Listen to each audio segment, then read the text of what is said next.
అందుకే మీ అందరికీ చెప్తున్నా, మీరే చూస్తారు.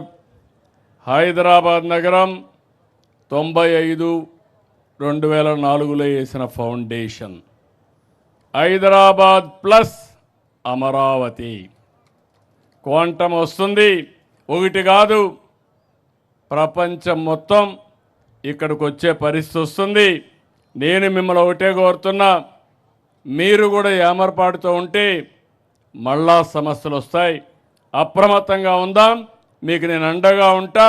ప్రపంచం మొత్తం బెస్ట్ ప్రాక్టీసెస్ ఇక్కడ తీసుకొచ్చి అమరావతిని బ్రహ్మాండమైన రాజధానిగా చేసి నా రుణం తీర్చుకుంటా.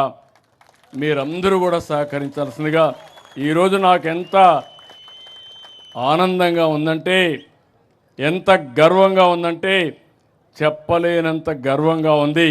దానికి కారణం ఈ అమరావతికి శాశ్వతత్వాన్ని తీసుకొచ్చాం. ఎవ్వడు కూడా రాబోయే రోజులు ఈ చట్టాన్ని మారుస్తామని పిచ్చి పిచ్చి మాట్లాడుతున్నారు. కానీ ఇది వైఎస్ఆర్ కాంగ్రెస్ పార్టీ కాదు, ఢిల్లీలో అన్ని రాజకీయ పార్టీలు కలిసి చేసిన చట్టం. ఈ చట్టాన్ని ఎవరూ మార్చలేరని మరొకసారి మీకు విజ్ఞప్తి చేస్తూ, రాష్ట్రం మొత్తం అమరావతి పైన ఒక మన రాజధాని, ఇంతవరకు అడ్రస్ లేని మనకు ఒక అడ్రస్ క్రియేట్ చేసుకున్నాం. దీని అందరూ ఓనర్షిప్ తీసుకోవాల్సిన అవసరం ఉంది. ఎక్కడికి పోయినా నీ రాజధాని ఏదంటే నా రాజధాని అమరావతిని గర్వంగా చెప్పాలి.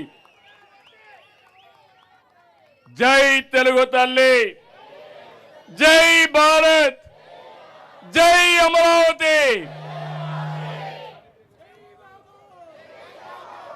ఎందుకంటే టైం కూడా తక్కువ ఉంది, అందరం 7 గంటలకు వెళ్ళాలి. కాబట్టి మనం అందరం అక్కడికి వెళ్ళి ఆ కార్యక్రమాన్ని జయప్రదం చేయాల్సిందిగా మిమ్మల్ని కోరుకుంటూ అందరికీ నమస్కారాలు, ధన్యవాదాలు.